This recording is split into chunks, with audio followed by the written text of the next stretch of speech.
삶에서 좋은 일들은 많으면 좋겠어요. 오늘 그냥 이게 행사로 끝나는 거라 생각하지 마시고 여러분 삶의 가장 중요한 계기, 포인트가 된다라는 걸 또 생각해 주시고 기념해 주시길 부탁을 드립니다. 오늘 추수감사주일이라 1부에서 이준 선생님이 저한테 이거 주셨어요. 본인의 회사에서 1년 동안 기른 벌꿀이 담긴 통입니다. 늘 우리가 하나님 앞에 뭔가를 드리는 이런 마음이 있으면 좋겠어요. 오늘 여러분들은 주님 앞에 어떤 걸 준비하셨습니까? 특별히 이 47년의 생일 누구한테 축하하면 될까? 오늘 한번 고민해 보시면 좋겠어요. 그리고 누구한테 제일 고맙다는 이야기를 할까?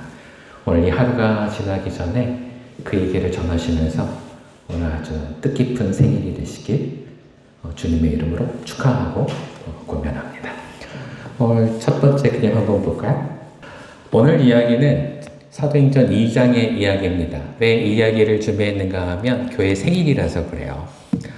우리는 교회 생일을 오늘로 생각을 하지만 성경을 공부하면 할수록 많은 학자들이 교회 생일은 성령 강림주일이다 이렇게 얘기를 합니다. 그래서 요즘에는 추세가 세계적으로 이 교회 창립 기념주일을 따로 가지지 않고 이 성령 강림주일 때 같이 생일 잔치를 합니다. 이유가 뭘까요? 오늘 말씀을 읽어보시면 아시겠지만 방언이 터져서 얘기를 하는 이 모든 순간이 창세기에서 우리가 봤었던 바벨탑의 사건에 정반대되는 이야기처럼 보입니다. 처음에는 한 개의 언어로 얘기를 했다는데 그게 여러 가지의 언어로 갈라진 적이 있었잖아요. 근데 바로 이 시간에는 성령님이 임재하시니까 우리 모두가 배우지도 않았던 다른 방언으로 얘기를 하기 시작을 했어요. 본인도 몰랐겠죠. 그게 어느 나라 말인지. 근데 듣는 사람들이 모두 반응을 해서 이야기합니다. 이게 어찌된 일인고. 여러분, 그래서 바로 이 날이 이방인에게 빛이 비추어진 교회의 시작점인 거예요. 바로 이날 3,000명이 회개하면서 예루살렘에 교회가 세워졌고 여기서 같이 세례받았던 사람들이 각지로 흩어져서 각지 교회를 세우기 시작했어요. 성경의 그 대표적인 교회가 로마 교회라고 우리는 생각을 합니다. 때문에 이 교회, Following Jesus, 예수님을 따라다녔을 때는 이 교회가 있었는가? 지금 예수님은 안 계신데, 근데 이제는 예수님이 약속하신 대로 보혜사 성령님을 보내셨고, 이제는 예수님 대신에 이 성령님을 따라가게 됐어요. Following Holy Spirit. 이제 성령님을 따라다니는 지금에 와서 교회가 시작이 된 이유가 뭘까요? 여러분 생각은 어떠세요? 그전에는 교회가 아니었나요? 예수님이 제자들과 함께 다니셨던 건 교회가 아니었을까요?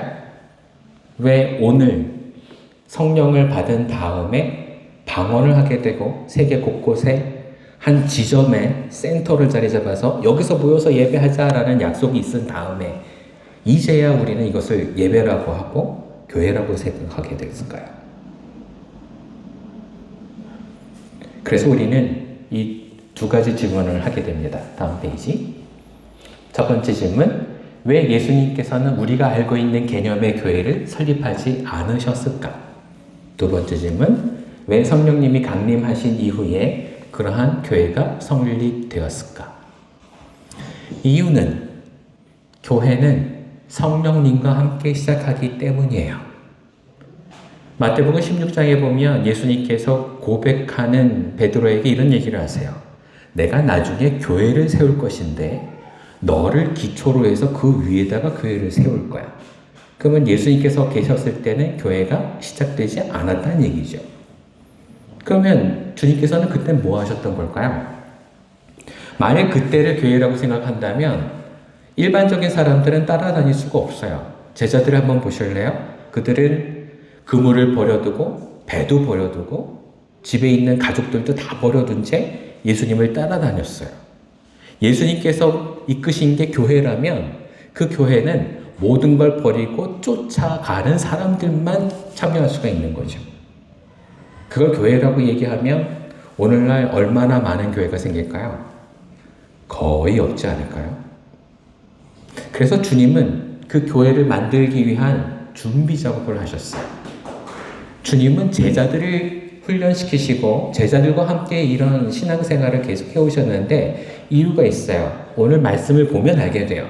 사도행전 2장을 읽어보면 깨닫게 되는 건 뭐냐면 이 사람들이 준비되었기 때문에 성령님이 임하셨구나 라는 걸 깨닫게 돼요. 우리들도 성령님과 함께 살아갑니까? 갑자기 의심하기 시작을 하셨군요. 네, 이런 말씀 한번 드려보고 싶어요. 제자들에게는 도대체 어떤 성품이 있길래 성령님이 임하신 걸까요? 그들에게는 어떤 자격이 있었나요? 공부를 열심히 했나요? 예수님께서 특별한 훈련을 시키셔서 이 훈련을 거친 사람만 성령 받을 수 있어 이런 얘기 하신 적이 있으신가요? 없었죠. 없었어요. 12명, 심지어 가룟 유다까지 포함을 해서 12명의 제자들이 가지고 있는 공통적인 성품이 있었어요. 이게 있어야 제자가 될 수 있었어요. 여러분 기억하세요? 그게 뭘까요? 순종하는 거예요. 12명을 하나같이 예수님은 어떻게 부르셨는가 하면 따라와라 라고만 얘기하셨어요. 근데 제자들이 한결같이 모든 걸 다 버려두고 따라갔어요. 순종은 그런 거거든요. 다른 사람들은 왜 순종을 못했을까요? 왜 많은 사람들 중에 하필이면 딱 12명만 순종을 해서 제자가 됐을까요? 주님이 12명을 선착순으로 뽑으신 게 아니고요. 12명만 주님의 말씀에 온전히 순종했기 때문에 제자가 된 거예요. 우리는 오늘에야 그걸 알 수가 있어요. 예수님께서 돌아가신 다음에 제자들은 숨어서 살았어요. 문을 닫아 걸고 예수님께서 십자가에 매달려 돌아가신 걸 보면 우리도 곧 잡아서 죽이면 당할 거야. 그래서 문을 닫아 걸고 몰래 만나기 시작을 했죠. 근데 예수님께서 부활하신 다음에는 그들은 더 이상 숨어 다니지 않았어요. 주님과 함께 갈릴리 바로 다니고 다시 성전으로 가서 예배를 드리기 시작을 했어요. 왜 그랬을까요? 사람들한테 걸리면 뼈도 못 추릴 텐데 왜 예수님을 다시 만나서 세상을 활보하고 다닐 자신감을 얻었을까요? 왜? 죽음이 끝이 아니라는 걸 알았기 때문에. 부활할 수 있다라는 소망을 가지게 됐기 때문에. 예수님이 다른 큰 계획을 가지고 계신다라는 것을 비로소 알게 되었기 때문에 그 이상도 헌신할 수가 있게 됐던 거죠. 그래서 제자들은 예수님을 따라서 이제는 공공연한 장소에서 예배를 드리기 시작을 해요. 아마 여러분들이 사도행전 2장을 그동안 설교를 들으시면서 많은 분들에게 이렇게 얘기 들으셨을 거예요. 마가의 다락방에서 120명의 제자들이 함께 기도하다가 성령을 받았다. 근데 오늘 말씀을 잘 생각해 보세요. 만일 그랬다면 집 안에 지금 우리가 예배드리는 이 장소처럼 폐쇄적인 공간이었다면 우리가 방언을 시작했을 때 다른 곳에서 사람들이 어떻게 몰려들었을까요? 심지어 오늘 말씀해 보면 이 사람들이 뭐라고 얘기하는가 하면 저 사람들 갈릴리 사람들 아니야? 이렇게 물어봐요. 얼굴을 보고 인식을 했다는 얘기죠. 그러면 공공연한 장소일까요? 이렇게 폐쇄된 장소일까요? 공개적인 곳이겠죠. 여기 더 많은 일들이 생겨요. 베드로가 갑자기 설교를 시작을 하는데 얼마나 많은 사람이 들었는지 그 중에 회심하고 회개한 사람들이 세례를 받았는데 그 숫자가 3,000명. 도대체 얼만큼 큰 건물이면 3,000명을 수용할 수 있을까요? 이 당시에 예루살렘에서. 더군다나 세례는 그냥 줄 수 없잖아요. 물로 줘야 되는데. 물은 어디서 났을까요? 여기에 마가의 다락방은 아무것도 설명을 못해요. 근데 오늘 말씀을 1절, 2절을 읽어보면 집 안에서라는 헬라어를 원문을 다시 보면 오이코스라고 하는 단어가 나와요. 이게 집이라는 뜻이거든요. 근데 당시에 헬라어를 사용하는 습관을 보면 이게 사람이 사는 집을 뜻하는 게 아니라 하나님의 집도 오이코스라고 불렀다는 것을 알 수가 있어요. 그러면 이건 성전을 의미하는 걸까요? 가정집을 얘기하는 걸까요? 성전인 거죠. 많은 고고학자들이 이걸 연구를 했어요. 그랬더니 답을 알아냈어요. 성전의 남쪽 계단으로 가면 그러면 벽이 서 있는데 그 벽 한가운데서 이야기를 하면 마이크를 든 것처럼 말이 잘 퍼지더라. 3,000명이 거기서 들을 수 있다라고 얘기를 해요. 물은 어디서 났을까요? 그 바로 예배를 드리러 온 사람들이 정결례를 해서 몸을 씻는 목욕탕이 있었는데 미크브라고 하는 목욕탕이 이 성전 바로 옆에 많이 있었대요. 사도행전 1장에 보면 120명의 제자들이 남아서 기도했다라고 하는데 생각해 보세요. 그 사람이 6명, 7명씩 120명이 맡아서 하면 3,000명은 1시간도 되지 않아서 세례 다 줄 수 있어요. 사회적인 문제 일으키지 않고 금방 끝낼 수 있는 일이라고 성경은 이야기를 합니다. 어떻게 보면요. 오이코스라는 단어를 하나님의 집으로 설명하잖아요. 그래서 여기서 오늘 우리는 두 가지를 깨닫게 돼요. 하나님은 성령님을 비밀스럽고 몰래 주시지 않아요. 하나님은 성령님을 공개적으로 주세요. 교회는 성령으로 인해서 시작이 됐고 교회는 성령님과 함께 성장합니다. 그리고 사람들은 교회 안에 와서 성령님을 확인하게 되고 교회 밖에 있는 사람들까지 교회 안을 쳐다보면서 하나님의 살아계심을 증명받게 됩니다. 그게 교회예요. 왜 하나님은 교회를 세우셨을까? 바로 이 이유에서예요. 믿는 이들은 성령님을 통해서만 공급받을 수 있고 믿지 않은 자들은 교회를 통해서만 성령님을 볼 수 있기 때문에. 그래서 오늘 교회가 생긴 겁니다. 오늘 여러분이 뭐라고요? 교회. 그러면 다른 분들에게 여러분 어떤 모습을 보여야 할까요? 이게 노력으로 되는 건 아니죠. 여러분, 기도하는 거예요. 이거는 노력으로 되는 게 아니라 기도하고 간구하는 거예요.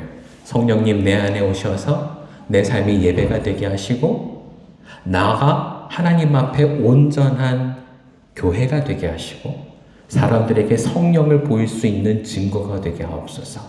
이게 모든 성도들의 기도가 되어야 되는 것이죠. 그래서 우리는 이 답을 이렇게 얻을 수가 있어요. 왜 주님은 제자들을 훈련시키셨을까? 성령님을 받아서 순종한 모습을 보이면서 교회가 전체적으로 하나님께 순종해 나가는 리더십을 가지게끔 만드는 지도자들이 필요했어요. 순종을 보여주는 지도자, 그게 제자인 거예요. 오늘 교회 안에서도 일꾼들이 필요로 합니다. 어떤 사람이 일꾼이 되면 좋겠어요? 능력 많고 세상적인 지위가 높고 돈이 많고 아니에요. 그런 건 다 필요 없어요. 중요한 건 성령님의 순종함을 보여줄 수 있고 가르칠 수 있는 사람. 왜요? 그런 사람이 오늘 교회의 목적에 대해서 얘기할 수가 있거든요. 우리가 앞에 읽었었던 12절 이후에 보면 베드로가 이렇게 얘기를 해요. 이제 곧 종말이 올 거야. 요엘 선지자를 통해서 말씀하신 것처럼 우리에게는 하나님의 날이 이르게 될 거야. 근데 그 날은 그냥 준비하는 게 아니야. 오늘 성령님이 우리에게 임재하셔서 우리에게 환상을 보게 하시고 예언을 하게 하시는데 바로 그렇게 하나님께서는 우리에게 주님의 뜻을 가르쳐 주셔서 우리가 어떻게 준비할지를 가르쳐 주실 거야. 그걸 순종만 하면 돼. 이렇게 얘기를 했어요. 예수님을 너희는 잡아 죽였지만 하지만 그분이 말씀하신 것을 따라가면 우리는 구원받을 수 있고 마지막 날에 심판을 넘어서 하나님의 나라에 이를 수 있어. 이렇게 얘기를 했어요. 그랬더니 그걸 듣고 있는 사람들이 뭐라고 얘기하는가 하면 형제들이요. 그럼 우린 어떻게 하면 좋겠는가? 베드로가 그래서 이렇게 얘기를 합니다. 회개하십시오. 그리고 세례 받으십시오. 그러면 구원을 받게 될 것입니다. 여러분, 오늘 교회가 사람들에게 세례를 베푸는 이유는 그가 교회에 공인된 사람임을 자격을 주기 위한 게 아니에요. 가장 중요한 건 우리의 삶에 회개한 것을 계속 기억하도록 만들어내는 기념일을 세우기 위함인 것이죠. 여러분, 오늘 우리는 창립기념일을 왜 기념해야 될까요? 성령님께서 나와 함께 하시다라는 것을 기억하기 위함이에요. 여러분, 여기서 보셨지요? 제자들은 순종할 수 있기 때문에 성령님을 받았어요. 저는 오늘 여러분께 한번 여쭤볼게요. 여러분은 성령 받으셨습니까? 네? 안 들려요. 여러분 성령 받으셨어요? 네, 아멘. 여러분 의심하지 마세요. 여러분은 성령 받으셨을 거예요. 제가 왜 이렇게 얘기하는 줄 아세요? 여러분은 하나님의 부르심에 순종해서 여기 와 계시는 거거든요. 여기 그냥 와 있는 게 아니에요. 주님의 부르심에 순종했기 때문에 여기 와 앉아 있는 거예요. 그럼 여러분 안에 뭐가 있을까요? 성령님이 계세요. 때문에 여러분 오늘 이날을 기억하자고요. 성령님이 우리에게 임재하시고 가르쳐 주시는 이 길을 내가 순종해서 따라가기만 하면 뭐가 될 수 있다? 초대교회처럼 놀라운 기적을 일으키는 교회가 될 수 있다. 오늘 이 마음이 우리한테 가득하면 좋겠어요. 근데 예배가 재밌지 않은 분들이 계시죠? 예배 드리면 뭔가 방해받는 것 같은 느낌이 있으신 분들이 계시죠? 저도 그랬어요. 저도 어렸을 때 예배를 드리러 가면 옆에 있는 친구가 코딱지를 파가지고 이렇게 붙이거나 껌을 씹다가 앞에다가 묻혀놓으면 예배가 안 돼요. 그것만 뚫어지게 쳐다보게 되지. 옆에 있는 아저씨가 갑자기 신발을 벗고 예배를 드리기 시작을 해요. 그러면 그 고랑나 때문에 옆에 도망가고 싶어요. 언제 예배가 끝나나 끝나는 시간만 보게 되죠. 우리는 예배 방해를 많이 받아요. 그럼 우리는 생각합니다. 아, 저 사람 때문에 예배가 망가졌어. 아, 오늘 이 망가진 마음을 어떻게 하지? 근데 여러분, 오늘 여러분들에게 이분을 한번 소개시켜 드리려고 합니다. 이분이 누군가 하면 필립 얀시라는 분이에요. 이분도 똑같은 고민을 하셨대요. 한번 읽어볼까요? 4쪽 보시면 이분의 나의 교회, 나의 고민, 나의 사랑이라는 책을 보면 이런 내용이 나옵니다. 전에 나는 비판적인 소비자 정신으로 교회를 대했고 예배를 공연으로 보았다. 내 마음에 드는 걸 내놔라. 나를 즐겁게 해달라는 식이었다. 키에르케고르그는 나 같은 이들을 두고 말하기를 사람들이 교회를 극장처럼 생각하는 경향이 있다고 했다. 이분은 자기가 예배드리는 그런 것 때문에 힘들어하고 다른 사람 때문에 방해받는 그 마음이 자기만 그런 줄 알았어요. 근데 책을 읽다가 보니까 비슷한 사람을 발견을 했네요. 여기 누가 나오죠? 키에르케고르. 이 사람이 이렇게 얘기하는 거예요. 아니 이건 다른 사람 문제가 아니야. 네가 이 예배를 공연으로 생각하기 때문에 그래. 여기서 충격을 한번 먹었어요. 계속 읽어볼까요? 우리는 객석에 앉아 무대의 배우를 주시하고 배우는 모든 시선을 한 몸에 받는다. 배우가 제법 즐겁게 해주면 우리는 박수와 환호로 감사를 표한다. 하지만 교회는 극장에 반대라야 한다. 교회에서는 하나님이 예배의 관객이시다. 여러분 그동안 어떻게 생각하셨어요? 여러분이 예배가 잘 안 되는 게 다른 누구 때문이라고 생각하셨나요? 박일원 목사의 설교가 너무 세서 그렇다고 생각하셨나요? 근데 여러분 오늘 필립 얀시와 키에르케고르는 이렇게 얘기합니다. 자기가 주인공인 줄 몰라서 그렇다고. 하나님이 관객이시라는 것을 몰라서 그렇다고. 예배는요, 여러분이 무언가 받으러 오는 게 아니에요. 주님이 주시고자 하는 것들은 교회의 시작과 함께 이미 시작이 되었어요. 주님은 우리에게 뭘 주셨죠? 성령을 주셨어요. 우리는 그 성령을 다른 사람들과의 관계 안에서 드러내 보이고 그 안에서 살아계신 하나님을 늘 증명하면서 살아갑니다. 그러면 주님께 드리는 것만 남아있지 내가 더 이상 받을 건 없는 시간인 거예요. 예배는 그래서 주님 앞에 드리는 시간이 되어야 하는 거죠. 하나님은 오늘 우리를 지켜보고 계세요. 근데 우리가 진짜로 콘서트 같은 데 가서 보는 것처럼 그런 관객이 아니세요. 그렇다면 성령을 보내지 않으셨겠죠. 여러분 자녀들을 학예회에 보내신 적 있으시죠? 유치원이나 타과소 뭐 이런 데 가서 자녀들이 이 발표하는 거 여러분 본 적 있으세요? 가관이에요, 가관. 애는 아무것도 할 줄 몰라요. 암만 잘 배운다 하더라도 율동하라고 그러면 옷만 갈아입고 나서 손만 이렇게 흔들어댑니다. 그러면 앞에서 엄마 아빠들이 야단이 나요. 카메라로 사진 찍고 동영상 찍고 그래서 엄마는 여기서 소리 지릅니다. 웃어야지. 그리고 옆에서 소리를 질러요. 그러면 애가 뭐 정신을 차리고 하면은 더 기쁜가요? 이건 기쁨하고 상관이 없어요. 그죠? 그 공연은 도대체 왜 하는 걸까요? 근데 여러분 잘 생각해 보세요. 성령님이 그런 부모님이세요. 오늘 우리는 주님의 공연의 자리에 나와 있어요. 하나님의 성령의 인도하심을 받아서 내 삶에서 역사하시는 주님의 은총을 감격하고, 아빠랑 있으니까 너무 행복해요. 엄마랑 있으니까 너무 좋아요. 이런 얘기를 하고 싶은데 그걸 못하는 애들을 주님께서 따라다니시면서 이렇게 해봐, 저렇게 해봐. 그러면서 주님이 더 바쁘신 거죠. 그 부모님이 누구세요? 성령님. 그 아버지가 누구세요? 그 어머니가 누구세요? 성령님. 성령님이 오늘 여러분의 예배를 돕고 계세요. 근데 나는 앉아서 난 아무것도 안 할래. 나 이것만 해도 많이 하는 거야.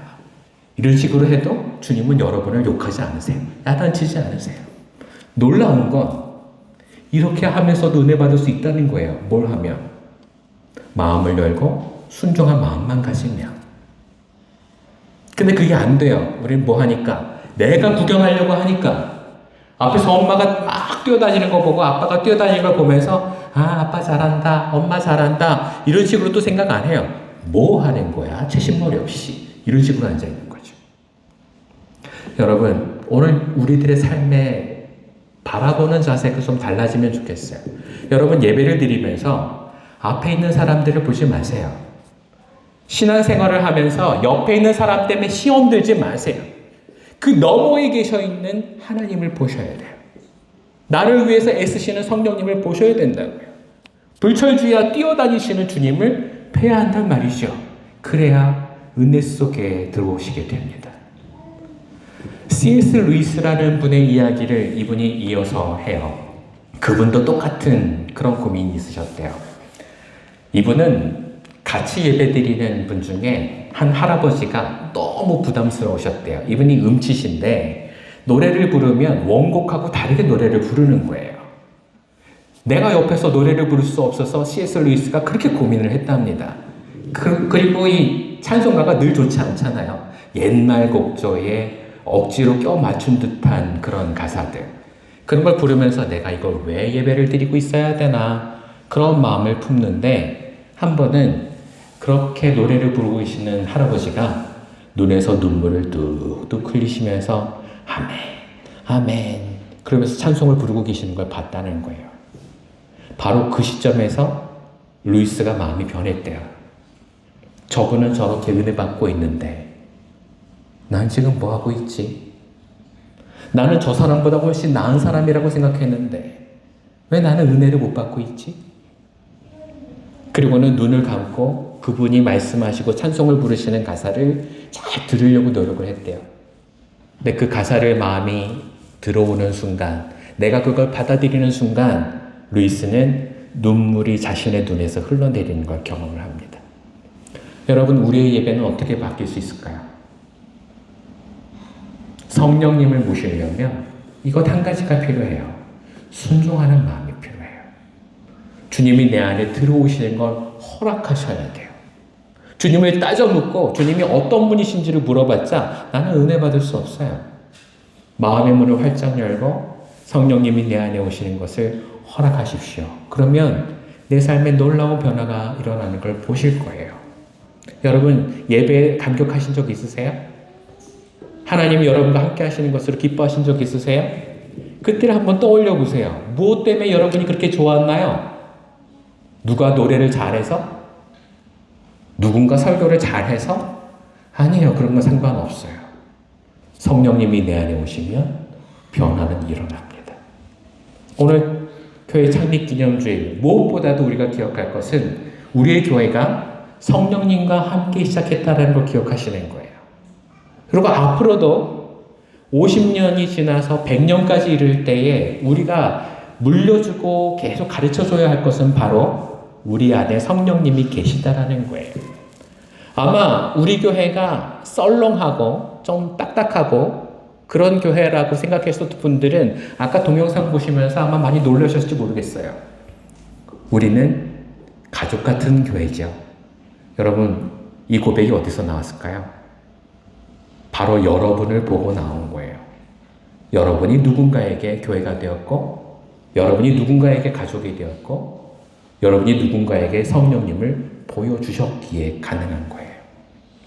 주중에 제가 여러분에게 묵상 찬송으로 God will make a way, 주 날 인도하시네 라는 찬송을 같이 묵상하자고 했어요. 여러분 혹시 보셨나요? 여러분이 또 시험 드실지 모르지만 제가 한번 불러볼게요. 나의 가는 길 주님 인도하시네. 그는 보이지 않아도 날 위해 일하시네. 주 나의 인도자 항상 함께 하시네. 사랑과 힘 베푸시며 인도하시네.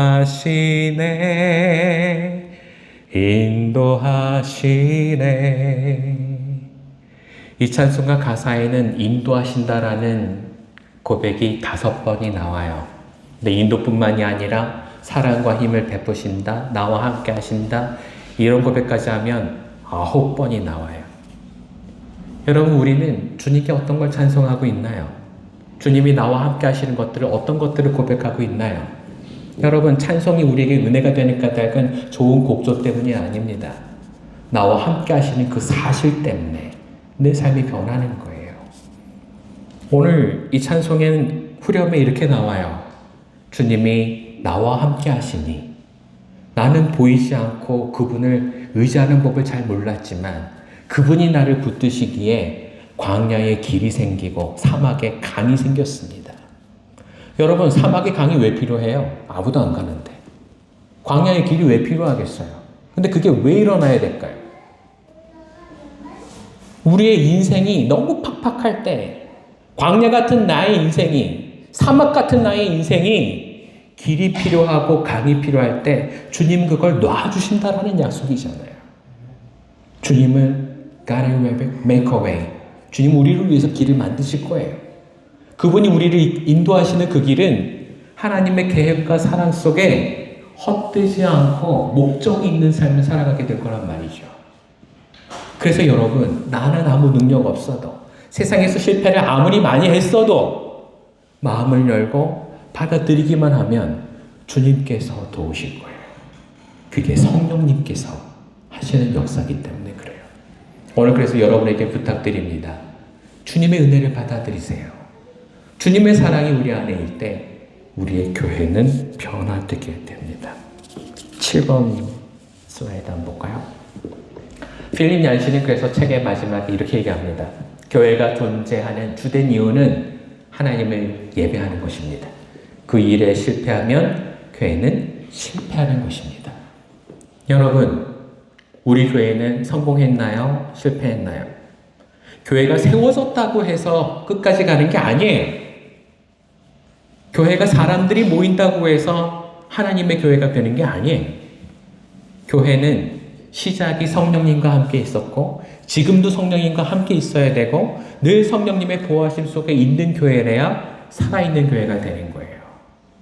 예배 속에서 내가 다른 사람으로 인해서 무너지는 게 아니라, 삶 속에서, 신앙 속에서 다른 사람 때문에 시험받는 게 아니라 늘 내가 성령 하나님을 증거해 보이고 다른 사람들과 함께 살아나는 부활이 연습되는 교회가 살아있는 교회, 성공하는 교회인 거예요. 저는 오늘 여러분의 새로운 48년째 교회가 이렇게 되면 좋겠어요. 우리의 모두의 삶이 은혜와 사랑 속에서 성령님의 인도하심을 받는 놀라운 일들이 일어나게 되기를 그리스도의 이름으로 축원합니다. 기도하겠습니다. 사랑의 주님, 감사합니다. 오늘도 우리에게 함께 하신 주님의 놀라운 일들을 마음으로 믿고 이제는 성령의 열매를 맺는 것으로 하나님께 감사 기도를 드리는 예배를 드리게 하여 주시옵소서. 이 교회가 주님의 은혜 안에서 참으로 놀라운 성령의 열매를 맺어갈 수 있게 되기를 바랍니다. 우리의 48년째 예배의 그 중심에는 성령님께서 주인이 되어 주시옵시고 우리 교회의 주인이 되어 주시옵소서. 예수님의 이름으로 기도합니다. 아멘.